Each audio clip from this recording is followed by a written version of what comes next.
25 जनवरी 2025 deformation की जो class हमने थर्सडे को जहां से छोड़ी थी उसी जगह से कंटिन्यू कर रहे हैं।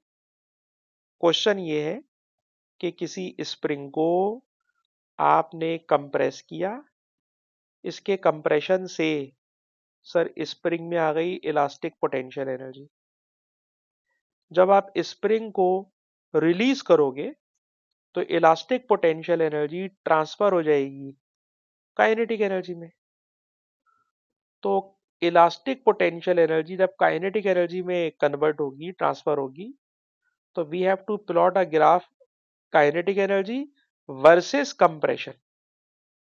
तो मैंने इलास्टिक पोटेंशियल एनर्जी का फॉर्मूला लिखा हाफ के एक्स स्क्वायर। पर आप कहेंगे सर इलास्टिक पोटेंशियल एनर्जी का फॉर्मूला तो हाफ एफ एक्स भी होता है, आप ये क्यों नहीं ले रहे? तो मैं वजह बताऊंगा, पर पहले जरा इधर आ जाए। सर जब कभी दो क्वांटिटीज के बिटवीन ग्राफ बनाना हो ना, तो पहले उन दोनों के बिटवीन देखते हैं कि आपस में मैथमेटिकल रिलेशन क्या है, और फिर उसी मैथमेटिकल रिलेशन को ग्राफ की शक्ल में रिप्रेजेंट कर देते हैं। पर याद रखिएगा कि other quantities must be constant. तो आप देखो हाफ कांस्टेंट होता है, यस। के कांस्टेंट होता है, yes. Other quantities must be constant. So now kinetic energy is related with compression by this equation। अगर मैं ये इक्वेशन लेता तो हाफ तो कांस्टेंट होता, पर याद रखिएगा जब हम स्प्रिंग को दबाते या खींचते तो फोर्स कांस्टेंट नहीं होती। आप किसी स्प्रिंग को खींचो, सर जब हम स्प्रिंग को खींचेंगे ना तो स्प्रिंग शुरू में तो कम फोर्स लगाकर भी स्ट्रेच हो जाएगा, कम फोर्स, लेकिन बाद में आपको फोर्स ज्यादा लगाना पड़ती है। मतलब फोर्स इज नॉट कांस्टेंट। तो जब कभी दो क्वांटिटीज के बिटवीन ग्राफ बना रहे हो तो पहले चेक करते हैं कि उन दोनों क्वांटिटीज में आपस में क्या मैथमेटिकल कनेक्शन है। तो मैथमेटिकल कनेक्शन मैंने लिख दिया।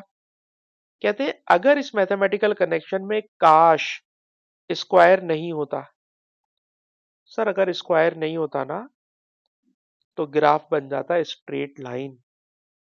लेकिन सर स्क्वायर है तो ग्राफ स्ट्रेट लाइन नहीं होगा, बल्कि पैराबोला होगा, मतलब कर्व होगा। पैराबोला दो तरह के हो सकते हैं।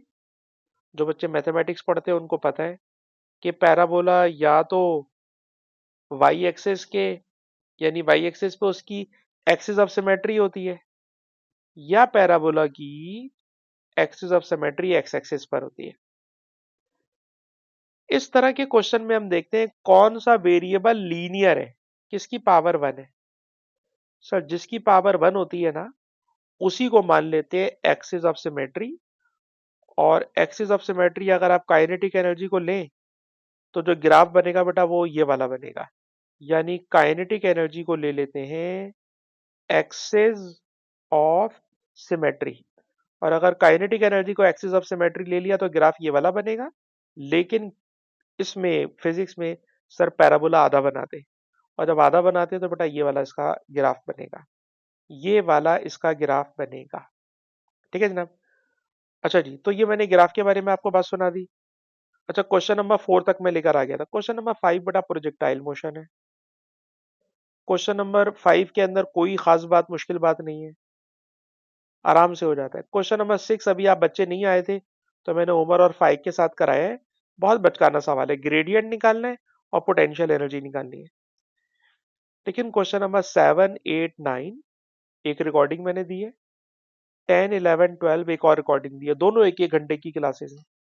तो अगर आप वो एक एक घंटे की क्लासेस देख लेते तो आप आराम से ये 6 क्वेश्चंस कर लेंगे और इस शीट के क्वेश्चन नंबर 12 तक पहुंच जाएंगे। तो ये मैं आपको दे रहा हूं होमवर्क कि आपने क्वेश्चन नंबर 7 से लेकर क्वेश्चन नंबर 12 तक इस शीट के क्वेश्चंस को आपने देखना है वीडियो पर।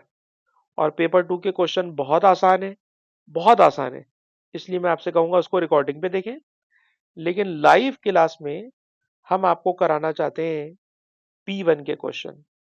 और ये जो P1 के क्वेश्चन है ये P1 के क्वेश्चन आप देखिएगा, तबीयत दुरुस्त कर देंगे आपकी। तो लेट्स स्टार्ट P1 क्वेश्चंस, ठीक है जी। लेकिन P1 के क्वेश्चन में बेटा मैं आपको इन्वॉल्व करना चाहूंगा कि आप लिखेंगे, कैलकुलेटर चलाएंगे और मुझे आंसर बताएंगे, ठीक है जनाब। आप खुद से लिख के कीजिएगा, मैं पूरा पूरा करके नहीं दिखा रहा आपको। क्वेश्चन क्वेश्चन क्या है सर? आपको कैलकुलेट करना है young modulus. Sir young modulus calculate करना है, तो बताइए यंग मॉडुलस का फॉर्मूला। सर यंग मॉडुलस को ई से डिनोट करते हैं। फॉर्मूला होता है force per unit area extension per unit length. आप स्ट्रेस डिवाइडेड बाय स्ट्रेन से भी कर सकते हैं, लेकिन मेरे ख्याल में इस फॉर्मूले पे चलें तो ज्यादा अच्छा होगा। Force per unit area extension per unit length. अच्छा जी, इस क्वेश्चन में हमने कैलकुलेट करना है यंग मॉडुलस। तो जरा देखिए क्या क्या हमें गिवन है। क्वेश्चन पढ़िए। लिखा है 4 स्टील की सॉलिड रॉड्स हैं, ईच लेंथ 2 मीटर।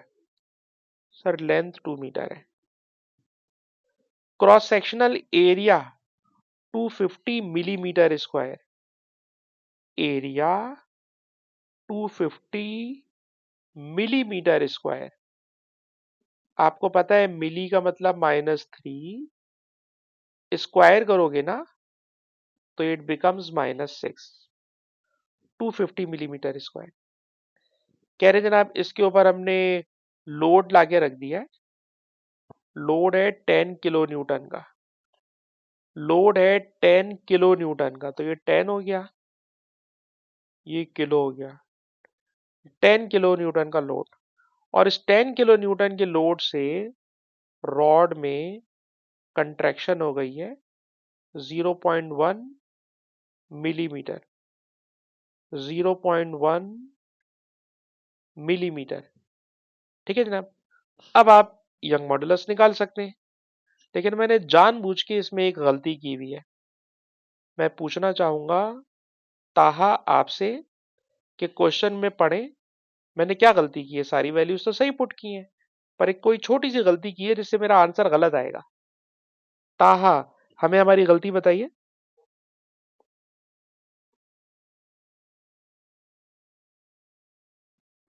ताहा का शायद माइक्रोफोन नहीं चल रहा। क्या हुनैन हम आपसे सवाल कर सकते हैं हमारी गलती क्या है? हुनैन का माइक्रोफोन नहीं चल रहा। अब्दुल्ला आप हमारी बता सकते हैं गलती क्या है?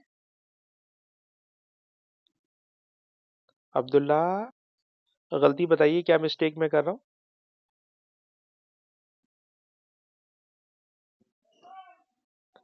अच्छा देखिए बेटा, क्वेश्चन ये है कि स्टील की रॉड्स हैं 4।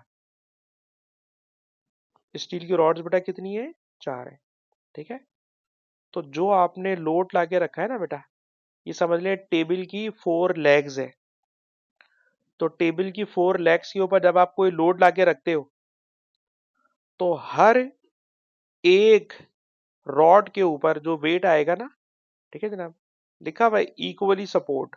जब इक्वली सपोर्ट है तो सर हमें इस क्वेश्चन को सॉल्व करते वक्त 4 से डिवाइड करना चाहिए। तो रॉड्स है 4, तो सर जो लोड होगा ना 10 किलो न्यूटन का लोड, वो चारों में डिवाइड हो जाएगा। चारों में डिवाइड हो जाएगा। और जब आप इसको 4 से डिवाइड करके सॉल्व करते, तो अब आप उमर हमें आंसर कीजिए, क्या आंसर है इसका उमर?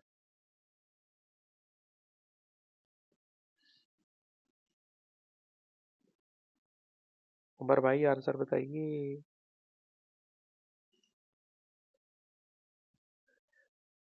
बीटा। बीटा इसका आंसर है जी।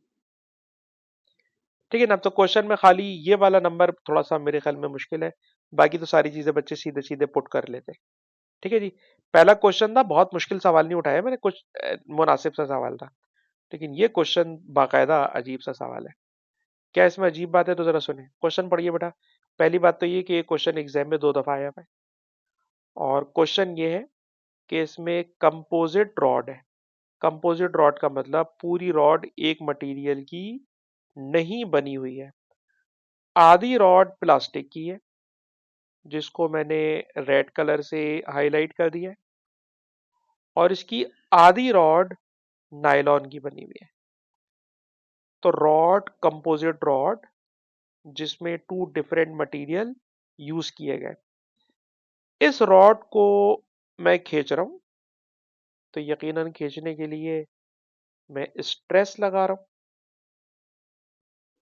क्वेश्चन है कि कितना स्ट्रेस आप लगा सकते हो, कितना स्ट्रेस आप लगा सकते हो जबकि रॉड टूट जाएगी अगर इसका एक्सटेंशन 3 मिलीमीटर हो गया।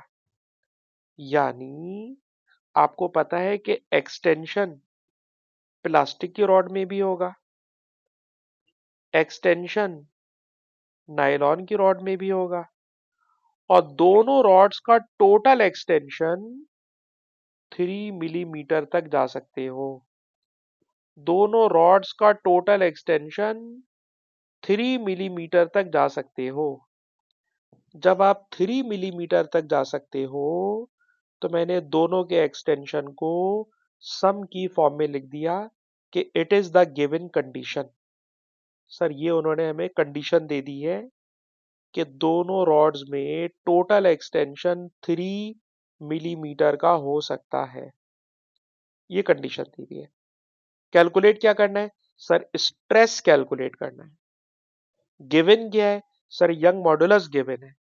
भाई यंग मॉडुलस गिवन है, यंग मॉडुलस गिवन है, तो आप ये करो कि यंग मॉडुलस वाले फॉर्मूले में से force per unit area, extension per unit length, इसमें से बेटा एक्स को सब्जेक्ट बना लो, एक्स को सब्जेक्ट बना लो। जब आप एक्स को सब्जेक्ट बनाओगे तो इक्वेशन बनेगी force, length, area, young modulus. मैंने एक्स को सब्जेक्ट बना दिया और इस एक्स को सब्जेक्ट बनाकर इस एक्सटेंशन की जगह पुट करा रहा हूं। अलबत्ता सर इस क्वेश्चन में आपने स्ट्रेस कैलकुलेट करना है। सर आपने स्ट्रेस कैलकुलेट करना है, और अगर आपने स्ट्रेस कैलकुलेट करना है ना तो इस इक्वेशन को स्ट्रेस की फॉर्म में लिखें। और आपको याद है स्ट्रेस डिवाइडेड बाय स्ट्रेन होता है, स्ट्रेस डिवाइडेड बाय स्ट्रेन होता है। और स्ट्रेस कैलकुलेट करना है, स्ट्रेस कैलकुलेट करना है तो आप स्ट्रेस को वहीं पे पढ़ा रहने दो। नीचे लिखा हुआ है स्ट्रेन। सर स्ट्रेन होता है extension per unit length. Sir इस लेंथ को ऊपर पहुंचा दें और अब इसमें से एक्स को अलग करें। सर इसमें से एक्स को अलग करें, इसमें से एक्स को अलग करोगे ना तो एक्स बराबर होगा, एक्स बराबर होगा स्ट्रेस इंटू लेंथ अपॉन ई। मैंने एक्स को सब्जेक्ट बना दिया, ई को इधर लेकर आ गया। बेटा जरा कॉपी कीजिएगा। हमें क्वेश्चन में स्ट्रेस कैलकुलेट करना है, इसलिए इक्वेशन को स्ट्रेस की फॉर्म में लिखना था, स्ट्रेस की फॉर्म में लिखना था। तो x equal to stress into length divided by Young modulus. आपको पता है स्ट्रेस का ये सिंबल होता है, स्ट्रेस का ये सिंबल होता है। तो ये स्ट्रेस है, ये लेंथ है, और डिनोमिनेटर में यंग मॉडुलस है। दोनों को सम करोगे तो it is equal to 3 millimetre. Extension होता है stress into length divided by Young modulus. बेटा लिख कर कीजिएगा ये सवाल, लिखे बगैर समझ में नहीं आएंगे। अब्दुल्ला आप लिख के सवाल कीजिएगा वरना समझ में नहीं आएंगे। अच्छा बेटा अब मैं नीचे जगह बनाना चाहता हूं, इसलिए मैं इसको इरेज कर रहा हूं। अच्छा बेटा नोट कीजिएगा कि ये पूरा का पूरा डेटा प्लास्टिक रॉड के लिए और ये पूरा का पूरा डेटा नायलॉन के लिए, पर दोनों पर स्ट्रेस एक ही लग रहा है। दोनों का स्ट्रेस सेम है, दोनों को एक ही साथ खींच रहे हो और दोनों की लेंथ भी सेम है। सर दोनों की लेंथ 1 मीटर है, दोनों की लेंथ 1 मीटर है। तो अगर मैं स्ट्रेस को कॉमन ले लूं तो लेंथ की जगह 1 मीटर आएगा, नीचे प्लास्टिक का यंग मॉडुलस आएगा। स्ट्रेस कॉमन ले लिया, लेंथ की जगह 1 आएगा, यहां यंग मॉडुलस नायलॉन का आएगा, is equal to 3 exponent minus 3। तो कॉपी कीजिएगा। अब बेटा मैं आपसे चाहूंगा कि मैंने फॉर्मूला बना दिया, फॉर्मूला बेटा मैंने बना दिया, नीचे सारी वैल्यूज दी हुई हैं, खुद से बेटा वैल्यूज लिखना सीखो और देखो किस तरह से इसको हैंडल करेंगे और हमें बताओ कि इसका क्या आंसर आएगा। ख्याल रहे कि वी आर कैलकुलेटिंग स्ट्रेस, हमने स्ट्रेस कैलकुलेट करना है, हमने स्ट्रेस कैलकुलेट करना है, हमने स्ट्रेस कैलकुलेट करना है। Stress is equals to 1 upon Young modulus plastic का, प्लास्टिक का यंग मॉडुलस है 40 प्लस नायलॉन का, नायलॉन का यंग मॉडुलस है 2। सर वहां लिखा है गीगा पास्कल, सर आप गीगा क्यों नहीं लिख रहे? ओ भाई गीगा इसमें भी है, गीगा इसमें भी है, तो मैंने गीगा का एक्सपोनेंट 9 कॉमन ले लिया। ये गीगा इसका भी है, ये गीगा इसका भी है, इसलिए मैंने एक्सपोनेंट 9 को कॉमन ले लिया और एक्सपोनेंट 9 कॉमन लेकर इसको उधर फेंक रहा हूं, तो 3 एक्सपोनेंट माइनस 3 इंटू एक्सपोनेंट 9। अब बेटा आप कैलकुलेटर में 1/40 प्लस 1/2 करो और जो आंसर आए उससे इसको डिवाइड कर दो, तो मुझे बताओ बेटा क्या आंसर आएगा। और जब तक आप में से पढ़े लिखे बच्चे इसको सॉल्व कर रहे हैं तो बाकी जो हल्के बच्चे हैं बेटा वो इस वाली बात को समझें कि एग्जाम में 40 क्वेश्चंस आते हैं, उन 40 में से 25 क्वेश्चन नॉर्मल होते हैं, 25 सवाल बिल्कुल नॉर्मल होते हैं और वो अगर आप कर लें तो बी ग्रेड आ जाता है।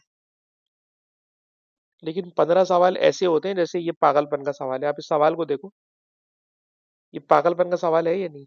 मतलब पागलपन का मतलब इतना लंबा सवाल एग्जाम में आपको लगता है कि कोई ऑब्जेक्टिव में इतना लंबा सवाल बैठ के सॉल्व करेगा? इतनी तो उसके अंदर जगह भी नहीं मिलने वाली, ठीक है। और लेकिन क्या करें, तकरीबन 10-15 सवाल ऐसे ही उल्टे सीधे होते हैं, लेकिन हम क्लास के अंदर इसलिए कराते हैं ताकि आपको दिमाग खुले और मुश्किल सवाल समझ में आए किस तरह अटेम्प्ट कर सकते हैं। तो इसको बेटा जब आप पूरा सॉल्व करते हो तो इसका आंसर आएगा सी, क्योंकि अभी रात वाली शाम वाली क्लास में ये सवाल हम करा चुके हैं, तो इसका आंसर आएगा सी। अगर आप कॉपी कर चुकी हो तो हम आगे चले। ताहा भाई आपसे बात नहीं हो पा रही यार, क्या माइक्रोफोन काम नहीं कर रहा ताहा आपका? अरे चलिए ठीक है, चले ठीक। जी बेटा ताहा, इसको अगर आपने कॉपी कर लिया हो या समझ में आ गया हो तो आगे बढ़ाएं, क्योंकि इतना गंदा सवाल तो वाकई कॉन्फिडेंस और खराब कराता है। चलेंगे आगे चलते हैं, next question. Sir next question ये है कि ये भी कंपोजिट रॉड है, इसमें आधी रॉड स्टील की है और नीचे वाली रॉड ब्रास की है, दो रॉड्स है, आधी तो नहीं, दोनों की लेंथ अलग अलग है, लेंथ गिवन है। अच्छा जी, इस क्वेश्चन में भी क्या करना है, what is total extension? Total extension का मतलब extension of steel plus extension of brass. Sir ये हमने कैलकुलेट करनी है, दोनों की टेंशन सॉरी दोनों की एक्सटेंशन या तो अलग अलग कैलकुलेट करके प्लस कर लीजिएगा आखिर में, आपकी मर्जी है, ठीक है। अच्छा अभी अभी हम एक्सटेंशन का ऊपर फॉर्मूला देख कर आए, पर सर वो फॉर्मूला यहाँ नहीं लगेगा। यंग मॉडुलस होता है force per unit area, extension per unit length, इसमें से एक्स को बेटा सब्जेक्ट बनाना, जब आप एक्स को सब्जेक्ट बनाओगे तो फोर्स पर यूनिट एरिया और यंग मॉडुलस इधर आ गया। बेटा लिखिएगा ये फॉर्मूला इधर दोनों के लिए। तो सर एक्सटेंशन है force per unit area young modulus into length, और इसी तरह force per unit area young modulus into length. अच्छा जी, दोनों के लिए सारी वैल्यूज अलग अलग है भाई, कोई क्या चीज दोनों में सेम है? सर दोनों में ना फोर्स सेम है। अच्छा जी, दोनों की फोर्स सेम है, और सर दोनों का ना एरिया भी सेम है। हाँ मान लेते हैं भाई दोनों का एरिया भी सेम। तो अगर हम दोनों को मिला के कर रहे हैं और कैलकुलेटर कम चलाना चाह रहे हैं, तो जो चीज कॉमन है उसको मैंने कॉमन ले लिया। और आपको लगता है नहीं सर अलग अलग ही कर लेंगे, क्या दिमाग खराब कर रहे हैं अब हमारा? तो भाई अलग अलग कर लेना, आपकी मर्जी है। तो ये बेटा मैंने कॉमन ले लिया। ठीक है, जब मैं वैल्यूज पुट कर रहा हूँ, लेंथ स्टील की, सर स्टील की लेंथ है 0.8, स्टील की लेंथ 0.8, और स्टील का यंग मॉडुलस 2 एक्सपोनेंट 11। और सर ब्रास के लिए, ब्रास की लेंथ 1.4 और ब्रास का यंग मॉडुलस 1 एक्सपोनेंट 11। अच्छा सर बाहर को भी निपटा ले। फोर्स, सर दोनों पे फोर्स लग रही है 40, और दोनों का एरिया है 2.4 एक्सपोनेंट -6। ठीक है जनाब, आप चाहें तो अलग अलग सॉल्व कर ले, मैंने कॉमन शॉमन लेके शायद मुश्किल कर दिया। आपकी मर्जी, आप सॉल्व करें और हमें आंसर करें बाय यूजिंग कैलकुलेटर। क्या आंसर आ रहा है लिख कर कीजिएगा, लिखेंगे, वैल्यूज पुट करेंगे, कैलकुलेटर कैलकुलेटर चलाएंगे, तो पता चलेगा सवाल में डिफिकल्टी लेवल क्या है। और याद रखिएगा मुश्किल क्वेश्चन करके आपका हम स्टेमिना बनाने की कोशिश कर रहे होते हैं कि मुश्किल सवाल को देखकर भी एग्जाम में घबराना नहीं। और अगर आपने मुश्किल सवाल अपने हाथ से सॉल्व नहीं किए हुए हो और सिर्फ आसान आसान करके गए हो, तो एग्जाम में मुश्किल सवाल देख के हालत खराब हो जाएगी। तो बेटा फोर्स दोनों पे 40, एरिया दोनों का सेम 2.4 एक्सपोनेंट -6, लेंथ और यंग मॉडुलस दोनों के डिफरेंट थे, दोनों की वैल्यूज पुट करा, सॉल्व करा, आंसर आ गया बीटा। आगे चलते।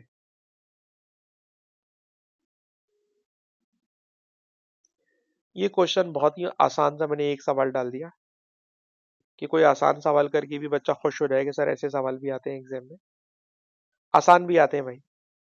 सर फोर्स एक्सटेंशन के साथ डायरेक्टली प्रोपोर्शनल है, और इस क्वेश्चन में हम क्रॉस मल्टीप्लाई लगाएंगे और आंसर आ जाएगा। आपसे मैं चारों बेटा खुद से कीजिए। फॉर्मूला बता दिया, ग्राफ आपके सामने है, क्वेश्चन आराम से हो सकता है, कोशिश कीजिए बेटा।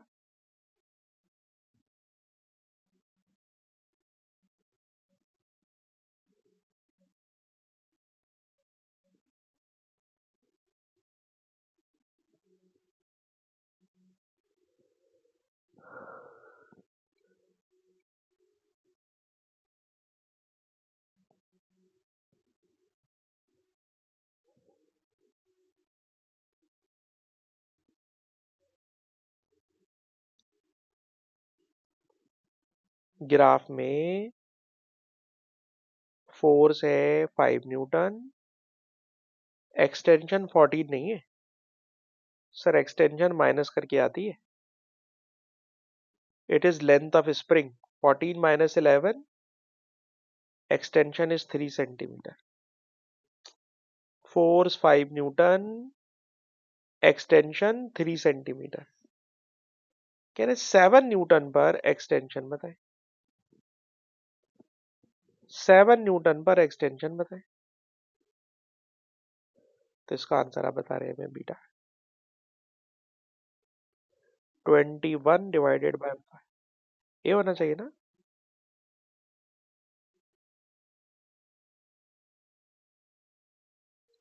खैर आंसर ए है बेटा, नोट कर ले, ठीक है। और बच्चों ने मेरे ख्याल में 5 न्यूटन देख के 14 से कर देते, तो ये 5 न्यूटन पे 14 नहीं है, 14 - 11 दैट इज 3 सेंटीमीटर है। तो आसान क्वेश्चन भी जो होता है उसके अंदर भी कोई ना कोई उन्होंने ट्रिक रखी भी होती है घुमाने की, तो आसान को भी इजी नहीं लीजिएगा।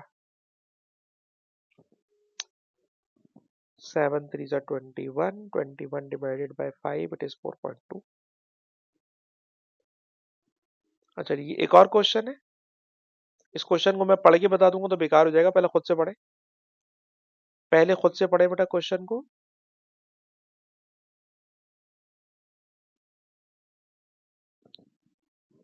क्वेश्चन को बेटा खुद से पढ़े। फॉर्मूला लगाएंगे यंग मॉडुलस का, लेकिन आप मुझे बताएंगे फोर्स, एरिया, एक्सटेंशन, लेंथ, सब कुछ क्वेश्चन में गिवन है, पर पढ़ना आता हो।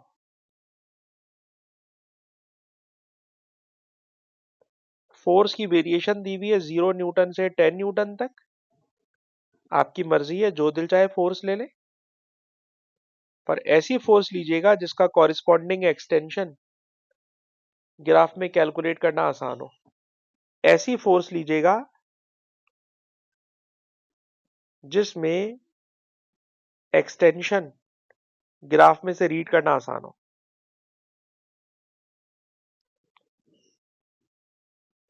तो हुनैन बेटा हम आपसे बात कर सकते हैं? हाँ बेटा, मैं आपको सजेस्ट करूंगा 10 न्यूटन की फोर्स ले लो, क्योंकि 10 न्यूटन पे ना ये रीड करना आसान है कि 8 पर है। ठीक है, अलबत्ता अब आप मुझे बताइए, इस क्वेश्चन में फोर्स मैंने ले ली 10 न्यूटन, तो आप मुझे बताइए एल कितना है, ऊपर पैराग्राफ रीड करके बताएं। What is total length of wire? What is total length of wire? बिल्कुल सही आपने बताया, 3.7 मीटर। सर एरिया, एरिया के लिए बेटा हुनैन डायमीटर दिया हुआ है, कैसे निकालोगे एरिया?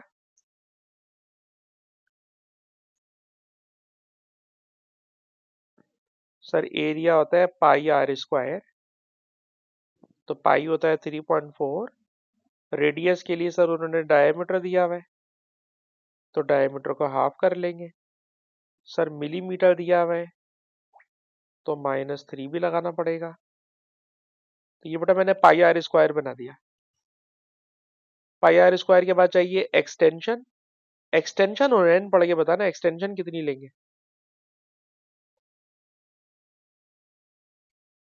अब नहीं ना यार, मैंने तो इतना तुम्हारे लिए जूम कर दिया। एक्सटेंशन क्या उसने वाई एक्सिस पे एक्सटेंशन लिखा हुआ है बेटा, आप बताओ। वाई एक्सिस पे एक्सटेंशन नहीं लिखा हुआ, बल्कि पता है क्या लिखा हुआ है, कि जब हम यहाँ से लोड डालेंगे ना बेटा, तो ये मार्कर की पोजीशन चेंज होगी, और मार्कर की पोजीशन जितनी चेंज होगी वही एक्सटेंशन को रिप्रेजेंट करेगा।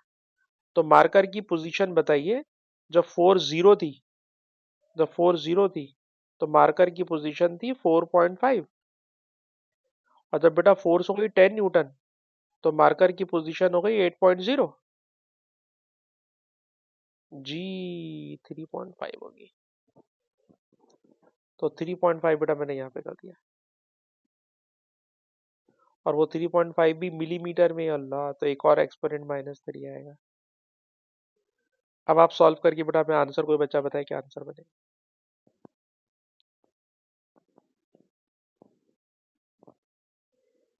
10 न्यूटन की फोर्स ली, लेंथ 3.7 थी, एरिया के लिए पाई आर स्क्वायर पे गए, एक्सटेंशन वाई एक्सिस पे चेंज ऑफ रीडिंग से निकाला, और अब आप हमें बताएं व्हाट इज यंग मॉड्यूलस?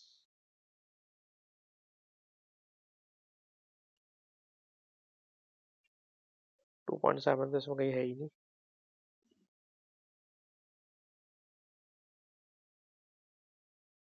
और एक्सपोनेंट 6 भी इसमें कहीं दूर दूर तक नहीं है।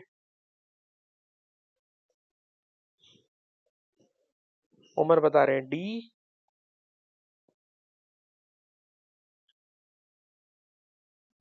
अच्छा,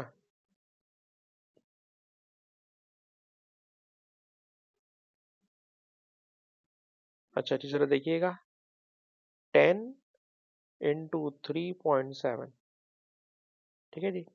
अब हम आ गए नीचे, नीचे से 3.142 इंटू ब्रैकेट 0.125 एक्सपोनेंट -3 ब्रैकेट के ऊपर हमने कर दिया स्क्वायर इंटू 3.5 एक्सपोनेंट -3।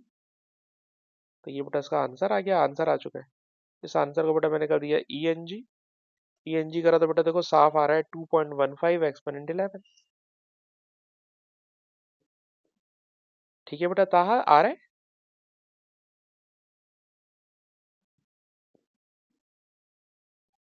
चले, कोई ना कोई छोटी सी गलती हो सकती है। और यही तो बोल रहा हूँ यार, अगर आप प्रैक्टिस करोगे, कैलकुलेटर चलाओगे, तो बातें दिमाग में समझ में आएंगी। ये क्वेश्चन भी हमारा कंप्लीट हो गया। अच्छा, ये क्वेश्चन कंप्लीट करके क्लास खत्म नहीं कर रहा, रिकॉर्डिंग बंद कर रहा हूँ।